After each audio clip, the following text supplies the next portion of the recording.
Hello दोस्तों, ये project देखिए एआई डायबिटीज़ डिटेक्टर।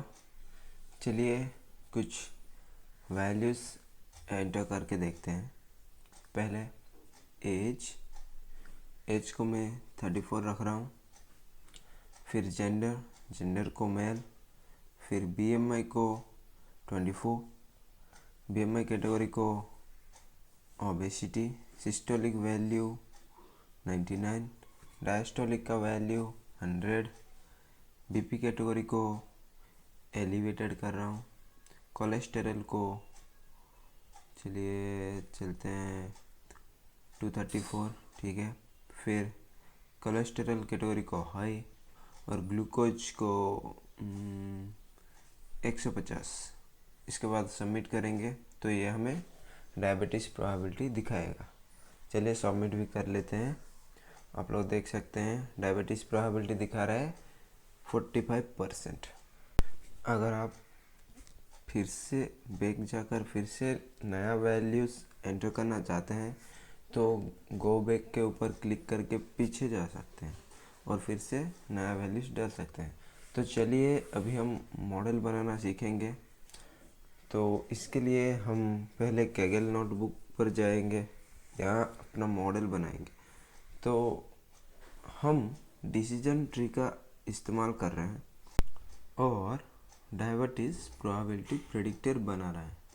तो ये डायबिटीज़ का प्रतिशत दिखाएगा, कितना प्रतिशत से डायबिटीज़ होने वाला है। तो चलिए पहले डिसीजन ट्री के बारे में समझेंगे, क्या क्या एडवांटेजेस है और क्या क्या डिसएडवांटेजेस है देखते हैं। तो उसके लिए नोटपैड में जाना होगा। तो चलिए नोटपैड में चलते हैं। डिसीजन ट्रीज एक प्रकार के सुपरवाइज्ड मशीन लर्निंग एल्गोरिदम है जिसे क्लासिफिकेशन और रिग्रेशन जैसे काम के लिए इस्तेमाल किया जाता है। ये डिसीजन ट्री मनुष्य जैसे डिसीजन लेता है और उसे इफ एल्स रूल्स के साथ वो डिसाइड करता है। तो अल्टीमेटली ये एक ट्री जैसे दिखता है। उसके बाद इसका हर एक नोड एक फीचर को रिप्रेजेंट करता है, हर एक ब्रांच एक डिसीजन रूल को रिप्रेजेंट करता है और हर एक लीफ नोड एक आउटपुट या लेवल को रिप्रेजेंट करता है।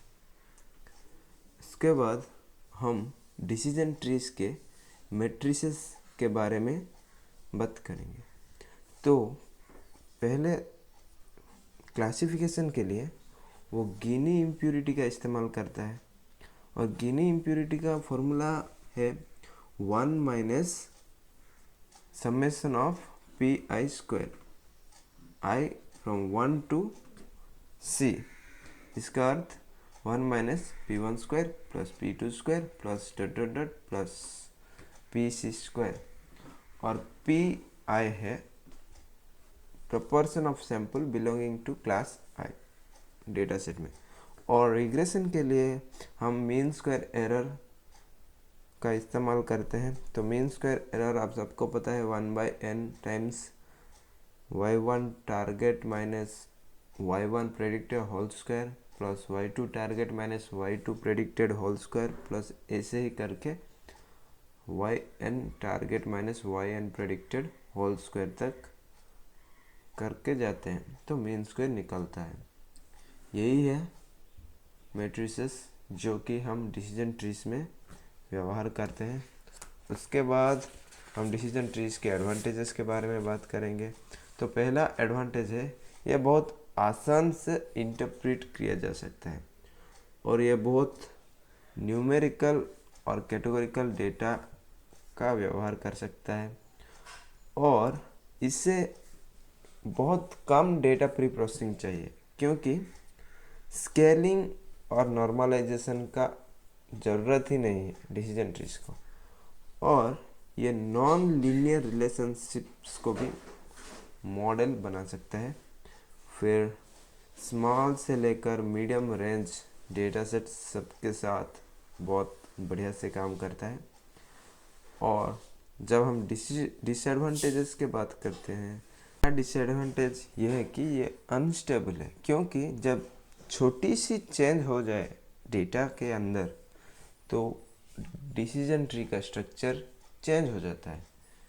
और दूसरा डिसएडवांटेज ये है कि ये ग्रीडी स्प्लिटिंग का उपयोग करता है, जिससे लोकली ऑप्टिमल सॉल्यूशन मिलेगा पर ग्लोबली ऑप्टिमल सॉल्यूशन नहीं मिलेगा। और तीसरा डिसएडवांटेज ये है कि ये इम्बैलेंस्ड डेटा सेट के साथ बायस्ड कर जाता है।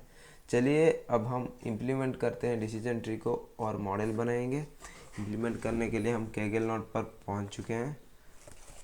तो कैगल नोट पर पहले जो भी डेटा सेट चाहिए हम उसे कैगल नोटबुक में इनपुट बटन में जाकर ऐड कर चुके हैं।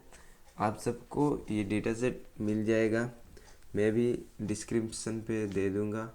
और डेटा ऐड करने के लिए ऐड इनपुट का इस्तेमाल करें और अपलोड करने के लिए अपलोड का इस्तेमाल करें। तो ये अपना डेटा है। अभी जो भी लाइब्रेरीज अपन को चाहिए मॉडल बनाने के लिए, वो सारे लाइब्रेरीज को हमने इंपोर्ट कर दिए हैं, जैसे कि पांडास डेटा मैनिपुलेशन के लिए, नमपाई न्यूमेरिकल कैलकुलेशन के लिए, मैटप्लॉटलिब और सीवॉन डेटा विजुअलाइजेशन के लिए, वैसे सारे कुछ जॉबलिब जैसे मॉडल सेव करने के लिए, और साइकिट-लर्न मॉडल बनाने के लिए, प्री प्रोसेसिंग करने के लिए, पाइपलाइन बनाने के लिए, कॉलम ट्रांसफार्मर बनाने के लिए और डेटा को स्प्लिटिंग करने के लिए। इन सारे काम को करने के लिए हम साइकिट-लर्न लाइब्रेरी का इस्तेमाल करते हैं। आप लोग देख सकते हैं मैंने standard scaler, min max scalar, ordinal encoder, one hot encoder को इंपोर्ट कर लिए हैं, पर मैंने तो बताया कि स्टैंडर्ड मतलब वो जो स्केलिंग का ज़रूरत नहीं, पर यहाँ हम कर रहे हैं क्योंकि मॉडल जल्द से जल्दी ट्रेन हो जाए, टाइम उतना ना लगे। और ordinal encoder, one hot encoder का इस्तेमाल इसलिए कर रहे हैं कि कैटेगोरिकल डेटा को हम न्यूमेरिकल डेटा में कन्वर्ट करना चाह रहे हैं। यही थी बातें। तो अभी इंपोर्ट करते हैं, फिर डेटा को प्रिपेयर करते हैं। तो डेटा प्रिपेयर के लिए पहले तो डेटा चाहिए होता है, तो वो डेटा का पाथ हमें चाहिए। तो यहाँ है इनपुट सेक्शन में, उसे कॉपी कर लिया और रीड CSV मेथड के अंदर दे दिया। तो वो रीड CSV मेथड हमें एक डेटा फ्रेम रिटर्न करेगा, वही है df वेरिएबल में। उसके बाद वो डेटा को देखने के लिए हम df.head कर रहे हैं। चलिए रन करते हैं। ओह नो, हमें एक एरर आ गया, ये दिखा रहा है कि इंपोर्ट नहीं किया गया है। तो चलिए फिर से इंपोर्ट कर लेते हैं। तो हो गया, फिर अभी रन करते हैं। तो आप लोग देख सकते हैं कि 3 रो हमें दिखा रहा है और कुछ कॉलम्स भी दिखा रहा है, जैसे कि age, gender, BMI category, systolic, diastolic, blood pressure category, cholesterol category, glucose और डायबिटीज़ प्रोबेबिलिटी। अपन डायबिटीज़ प्रोबेबिलिटी को टारगेट कॉलम बनाएंगे क्योंकि वही है अपन का टारगेट कॉलम। उसके बाद हम डेटा क्लीनिंग करेंगे। तो जो भी डुप्लीकेट्स डेटा में होंगे उन सबको हमें हटाना पड़ेगा। हटाने के लिए ड्रॉप डुप्लीकेट्स का मेथड हम इस्तेमाल कर रहे हैं। ड्रॉप डुप्लीकेट्स मेथड सारे डुप्लीकेट्स को हटाएगा। फिर इसके अंदर हम इनप्लेस इक्वल टू ट्रू और ignore index equal to true किए हैं, ताकि इनप्लेस इक्वल टू ट्रू करने से ओरिजिनल डेटा फ्रेम का ही मॉडिफिकेशन हो जाएगा और ignore index equal to true करने से ये सारे जितने भी इंडेक्सेस हटा दिया जाएगा वो सारे री इंडेक्सिंग हो जाएगा। फिर नल वैल्यूज़ को हटाने के लिए ड्रॉप एन ए मेथड का हम इस्तेमाल कर रहे हैं। ड्रॉप करने मेथड नल वैल्यूज़ को हटाएगा और वैसे ही दो आर्गुमेंट्स पास किए हैं, एक तो in place equal to true जो कि ओरिजिनल डेटा फ्रेम को मॉडिफाई कर लेगा, और ignore index equal to true जो कि इंडेक्सिंग दोबारा करेगा। फिर डेटा फ्रेम का इंफॉर्मेशन देखने के लिए इन्फो मेथड का इस्तेमाल कर रहे हैं। चलिए अब हम इसे रन करके देखते हैं और इन्फॉर्मेशन के बारे में जानेंगे। यहाँ देख सकते हैं 10,000 रोज से अपने पास और इंडेक्स 0 से लेकर 9,999 तक जा रहा है। फिर हमें 11 कॉलम्स हैं और आप लोग देख सकते हैं ये सारे कॉलम्स का नाम है और ये सारे नॉन काउंट है कॉलम्स का, और ये सारे कॉलम्स के डी टाइप्स हैं। तो नीचे आप देख सकते हैं अपने पास 4 फ्लोट 64 का कॉलम्स है, 3 इंट 64 का कॉलम्स है और 4 ऑब्जेक्ट टाइप का कॉलम है। तो ये था इंफॉर्मेशन डेटा फ्रेम का। तो अभी हम एक्सप्लोरेटरी डेटा एनालिसिस करेंगे। एक्सप्लोरेटरी डेटा एनालिसिस में हम कैटेगोरिकल कॉलम्स को प्लॉटिंग करेंगे काउंट प्लॉट के साथ। तो पहले काउंट प्लॉट बनाने के लिए कैटेगोरिकल कॉलम का ज़रूरत है, तो इसलिए हम सेलेक्ट डी टाइप्स मेथड का इस्तेमाल करके हम कैटेगोरिकल डेटा को फेच करेंगे और उसमें हम इंक्लूड इक्वल टू ऑब्जेक्ट इसलिए दिए हैं क्योंकि वो कैटेगोरिकल डेटा ही हमें रिटर्न करे। फिर जब हम कॉलम्स एट्रीब्यूट लगाते हैं तो हमें कॉलम्स के लिस्ट मिल जाएगा, तो वो अपन कैटेगोरिकल कॉलम्स में सेव किए हैं। फिर नंबर ऑफ़ कॉल्स को हम 2 रख रहे हैं, वैसे नंबर ऑफ़ रोज़ हम निकाल रहे हैं। फिर कुछ सब प्लॉट्स बना रहे हैं और उन सब प्लॉट्स को विड्थ स्पेस और हाइट स्पेस रख रहे हैं। उसके बाद अब देख सकते हैं फिगर साइज 10 और 8 रखा हूँ। उसके बाद एक फॉर लूप को यूज करके हम कैटेगोरिकल कॉलम्स को इटरेट कर रहे हैं और उसके अंदर एक सब प्लॉट को सेलेक्ट कर रहे हैं।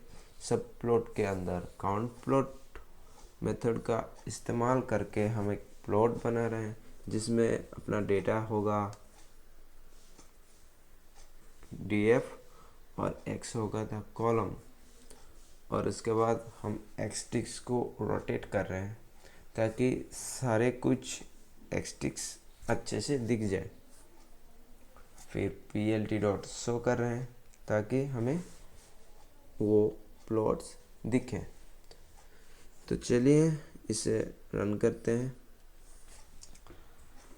तो आप लोग देख सकते हैं प्लॉट्स आ गए हैं। तो एक फीमेल है, दूसरा मेल है, ये जेंडर कॉलम है, तो बराबर हैं वैल्यूज़। फिर obesity, overweight, underweight, normal weight है।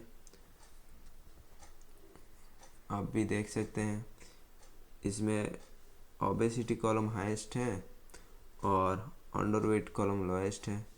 फिर ब्लड प्रेशर कैटेगरी में आप देख सकते हैं हाइपरटेंशन स्टेज 1, स्टेज 2, नॉर्मल और एलिवेटेड है। इसमें स्टेज 2 का वैल्यूज़ ज़्यादा हैं और एलिवेटेड का वैल्यूज़ कम है। वैसे ही कोलेस्ट्रॉल कैटेगरी का वैल्यूज़ भी दिखा रहा है, हाई केस ज़्यादा हैं और नॉर्मल केस कम है। फिर हम डेटा को विभाज्य करेंगे, तो वो करने के लिए पहले तो हमें कुछ फीचर्स को अलग करना होगा। तो फीचर्स हम x में रखेंगे और टारगेट हम y में रखेंगे। वही अब हम कर रहे हैं, हम टारगेट कॉलम को हटा रहे हैं और x में रख रहे हैं और ओनली टारगेट कॉलम को y में रख रहे हैं। तो ठीक है, अब तक ठीक है। फिर इसके बाद हम ट्रेन टेस्ट स्प्लिट मेथड का इस्तेमाल करके हम डेटा को विभाज्य करेंगे। ट्रेन टेस्ट स्प्लिट के अंदर हम 4 आर्गुमेंट पास कर रहे हैं। एक तो x है, दूसरा y है, तीसरा टेस्ट साइज इक्वल टू 0.2 है। ये टेस्ट साइज इक्वल 0.2 रखने से 20% डेटा को टेस्ट में विभाज्य हो जाएगा और रैंडम स्टेट इक्वल टू 42 रख रहे हैं ताकि जब भी हम इसे रीरन करें तो हमें सेम स्प्लिट ही मिले। और वो सबको हम x train, x test, y train और वाई टेस्ट में रख रहे हैं। तो चलिए अब हम एक्सट्रेन का सेप और वाई ट्रेन का सेप देखते हैं। तो इसमें तो हमें रोज सेम वैल्यू आना चाहिए। तो आप लोग देख सकते हैं 8000 रोज एक्सट्रेन में है और वाई ट्रेन में भी 8000 रोज है। फिर एक्सट्रेन में 10 फीचर्स है, ठीक है। उसके बाद हम डेटा को प्री प्रोसेस करेंगे। तो डेटा प्री प्रोसेस करने के लिए हम कॉलम ट्रांसफार्मर का इस्तेमाल कर रहे हैं, जिसमें कि हमें 3 आर्गुमेंट देना होगा। एक तो ट्रांसफार्मर है, दूसरा रिमाइंडर है और तीसरा स्पार्स थ्रेशोल्ड है। तो ट्रांसफार्मर लिस्ट ऑफ टपल्स लेता है और हर एक टपल के अंदर एक फर्स्ट वैल्यू, प्रथम वैल्यू, ये ट्रांसफार्मर का नाम होता है, दूसरा वैल्यू इंस्टेंस होता है ट्रांसफार्मर का और तीसरा value list of columns name होता है, जो कि हम वो ट्रांसफार्मर अप्लाई करेंगे। तो हम इंटीजर वैल्यूज़ के लिए स्टैंडर्ड स्केलर का इस्तेमाल कर रहे हैं, फ्लोटिंग पॉइंट्स वैल्यू के लिए मीन मैक्स का इस्तेमाल कर रहे हैं और वन हॉट एनकोडर एवं ऑर्डिनल एनकोडर कैटेगोरिकल डेटा के लिए इस्तेमाल कर रहे हैं। वन हॉट एनकोडर के अंदर हम 3 ठो आर्गूमेंट पास किए हैं। एक तो ड्रॉप है, ड्रॉप इक्वल टू फर्स्ट, जिसके वजह से वो पहला आउटपुट वन हॉट एनकोडर से जो आएगा वो हटा दिया जाएगा। फिर handle unknown equal to ignore है, जिससे अननोन वैल्यूज़ को इग्नोर किया जाएगा और sparse output equal to false है। तो इसके वजह से sparse output one hot encoder से नहीं आएगा। फिर हम जेंडर कॉलम का ही इस्तेमाल कर रहे हैं और ऑर्डिनल एनकोडर में हम लिस्ट ऑफ कैटेगरीज दिए हैं एज एन आर्गूमेंट। फिर उसके लिए हम 3 ठो कॉलम्स व्यवहार कर रहे हैं। एक BMI कैटेगरी है, दूसरा ब्लड प्रेशर कैटेगरी है, तीसरा कोलेस्टेरॉल कैटेगरी है। तो एक आप ये डिफरेंस जानना होगा कि वन हॉट एनकोडर तब इस्तेमाल किया जाता है जब हम डेटा को रैंक नहीं दे सकते हैं। जैसे कि जेंडर के अंदर हमें वैल्यूज़ मिलेगा मेल या फीमेल, तो हम मेल को रैंक नहीं दे सकते हैं कि ये 1 है और फीमेल को 2 है, इससे तो रैंक नहीं दे सकते हैं ना। इसलिए तब वन हॉट एनकोडर का इस्तेमाल करेंगे। और जब हम रैंक दे सकते हैं, जैसे कि BMI कैटेगरी में क्या था, अंडरवेट, ओवरवेट, ओबेसिटी और नॉर्मल वेट।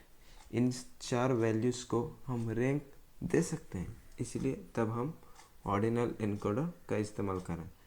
तो उसके बाद हम रिमाइंडर का वैल्यू पास थ्रो रखे हैं, जिसकी वजह से जो भी कॉलम्स का ट्रांसफॉर्मेशन नहीं हो रहा है, मतलब प्री प्रोसेसिंग नहीं हो रहा है, उन सबको इजीली पास आउट कर देगा।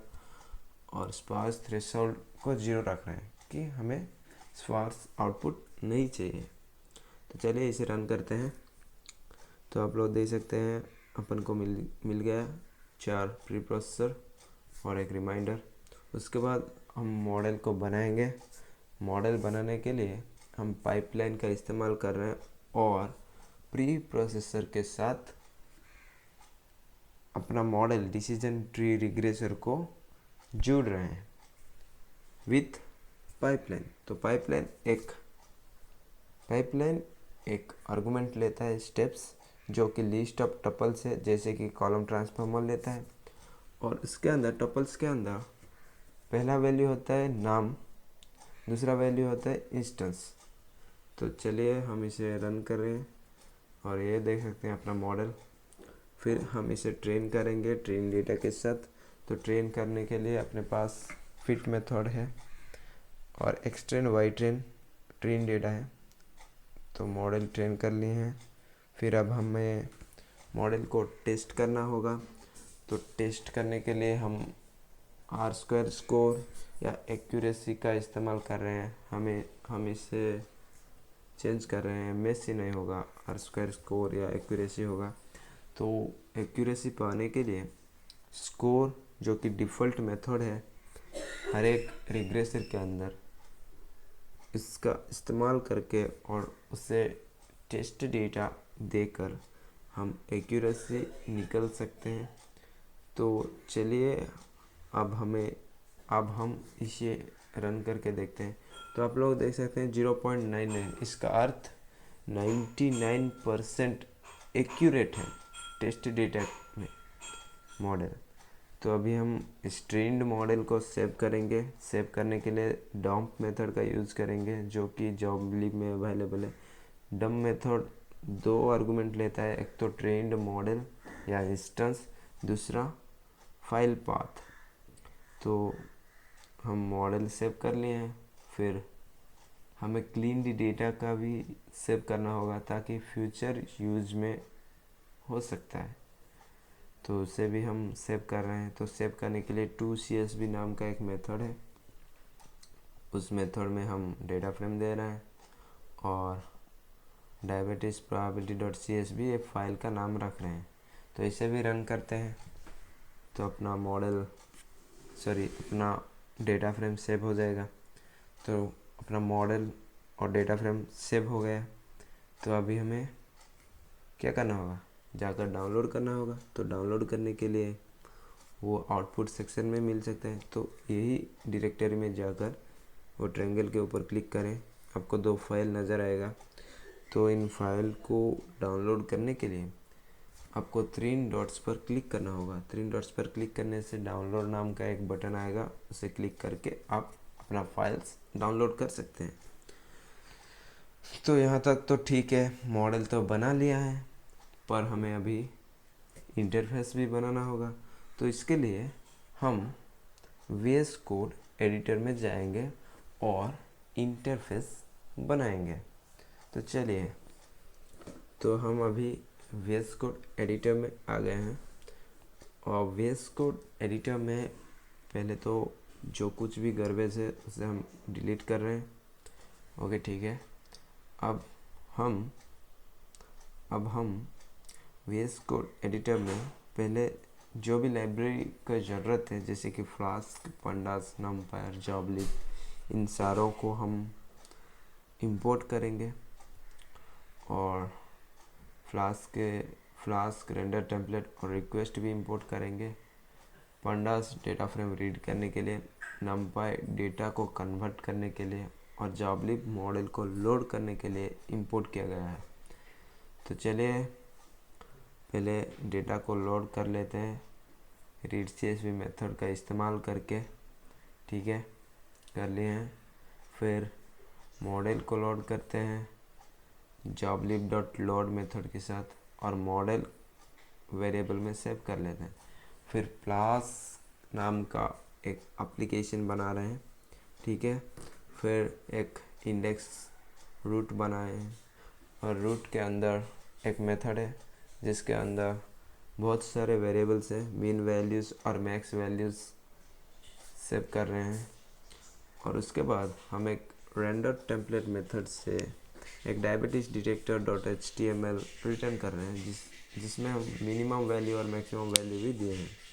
फिर और एक रूट बना रहे हैं इनपुट्स के लिए। इसमें यूजर एक फॉर्म के साथ इनपुट्स देगा, उन सारे फॉर्म्स का वैल्यूज़ को हम फेच कर रहे हैं, और एज, जेंडर, BMI कैटेगरी ऐसे वेरिएबल्स नाम के साथ सेव कर रहे हैं।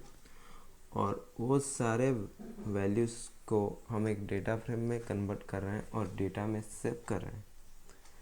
तो आप लोगों को पता होगा, मैं तो बार बार सिखा रहा हूँ कि डेटा फ्रेम कैसे बनाया जाएगा। और वो डेटा के साथ हम model.predict के मेथड के अंदर दे रहे हैं, और वो एक हमें प्रेडिक्शन दे रहे हैं जिसे हम राउंडिंग कर रहे हैं और 100 के साथ मल्टीप्लाई भी कर रहे हैं। और उसके बाद हम दूसरे एक डायबिटीज आउटपुट डॉट HTML को रेंडर टेम्पलेट मेथड से रिटर्न करवा रहे हैं और उसके साथ प्रेडिक्शन भी दे रखे हैं। तो आप लोग देख सकते हैं हम 3 टेम्पलेट बनाए हैं। एक तो बेस डॉट HTML जो कि अपना बेस मॉडल है, मतलब बेस इंटरफेस है। तो यही इंटरफेस सबका पेरेंट है सारे इंटरफेस का। इसमें हम टाइटल रखे हैं और एक style.css का लिंक रखे हैं और एक सेक्शन और हेडर के अंदर एक ब्लॉक और सेक्शन के अंदर और एक ब्लॉक रखे हैं। और दूसरा डायबिटीज डिटेक्टर डॉट HTML के अंदर हम वो बेस डॉट HTML को एक्सटेंड कर रहे हैं, टाइटल भी चेंज कर रहे हैं। फिर एक फॉर्म बना रहे हैं जहाँ यूजर अपना इनपुट दे सकते हैं। आप लोग देख सकते हैं टेक्स्ट इनपुट रखे हैं फॉर एज के लिए, और लेवल सेलेक्ट करने के लिए हम रखे हैं जेंडर के लिए, फिर से BMI के लिए टेक्स्ट, और सेलेक्ट ऑप्शन कर रहे हैं BMI कैटेगरी के लिए, सिस्टोलिक के लिए वैल्यू टेक्स्ट या इनपुट, डायस्टोलिक के लिए इनपुट, और BP कैटेगरी के लिए सेलेक्ट ऑप्शंस, और फिर कोलेस्टेरॉल के लिए इनपुट टेक्स्ट, और कोलेस्टेरॉल कैटेगरी के लिए सेलेक्ट ऑप्शंस, और फिर ग्लूकोज के लिए इनपुट टेक्स्ट। ये सारे फॉर्म के अंदर है। फिर लास्ट में हम एक सबमिट बटन भी रखे हैं। तो ठीक है, फिर diabetes underscore output dot HTML फिर से बेस डॉट HTML को एक्सटेंड कर रहे हैं। यहाँ भी एक टाइटल चेंज किए हैं और इसके अंदर एक छोटा सा आउटपुट के लिए कंटेंट के अंदर डाल दिए हैं एक डिव जहाँ प्रेडिक्शन दिखाएगा, और फिर एक लिंक रखे हैं इंडेक्स पेज को जाने के लिए, नाम है गो बैक। ठीक है, और ये सारे CSS जो कि हमने इस्तेमाल किए हैं वो सारे कंटेंट को अच्छा दिखाने के लिए। तो ठीक है, ये सारे CSS है। अभी हम इस इंटरफेस को देखने के लिए हम टर्मिनल में जाएंगे और टर्मिनल को ओपन करने के लिए कंट्रोल टिल्ट दबाएंगे। आप लोग भी मेरे साथ करिए। तो अभी हम टर्मिनल ओपन करेंगे, या ओपन हुआ है तो ये कुछ समय ले रहा है। ठीक है, ले लिया।